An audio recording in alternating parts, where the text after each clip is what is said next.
ভারতের দালালেরা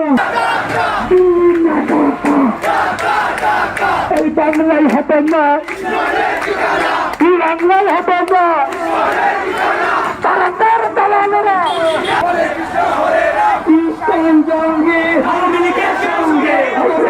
আমরা হিন্দু মুসলিম ভাই ভাই, কিন্তু ইসকন এদেশের শত্রু, মানবতার শত্রু, দেশের শত্রু। বলবো ইসকন আওয়ামীর প্রেতাত্মা, দূষণ। আওয়ামীকে আমরা যেভাবে বিতাড়িত করেছি, ইসকনকে এদেশকে বিতাড়িত করবো ইনশাআল্লাহ।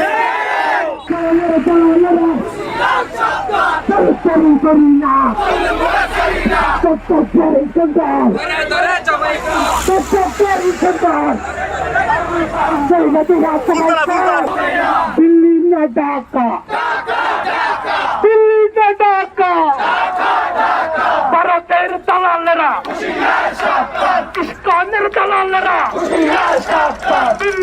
আজকে এখানে কোন রাজনৈতিক কোন মিছিল নয়, এটা হচ্ছে আমাদের একমাত্র যে আমাদের ইসলামের উপর, মসজিদের উপর যে হামলা হয়েছে, যে আমার আলিফ ভাইকে হত্যা করেছে, এটার প্রতিবাদে আজকে আমাদের সমাজে ইসলামের যতক্ষণ পর্যন্ত বিচার হবে না, ততক্ষণ পর্যন্ত কিন্তু আমরা এই বাংলাদেশের অনর্গল রাজপথে দেখবো ইনশাআল্লাহ।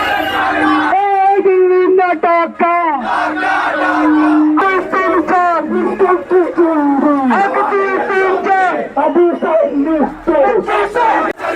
ইসকনের দালালেরা আমাদের সমাবেত হওয়া একটাই মাত্র কারণ, আমাদের ইসলামে আঘাত এসেছে, আমাদের মসজিদে হামলা হয়েছে, আমাদের মুসলমানদেরকে দিন দুপুরে কুপিয়ে হত্যা করা হয়েছে। এখানে কোনো রাজনৈতিক স্বার্থ নেই, কোনো ব্যক্তিগত স্বার্থ নেই, এখানে ইসলামের স্বার্থ, আমার কালিমার স্বার্থ, ইসলামের স্বার্থ, কোরআনের স্বার্থ, আমার রাসূলের ইজ্জতের স্বার্থ।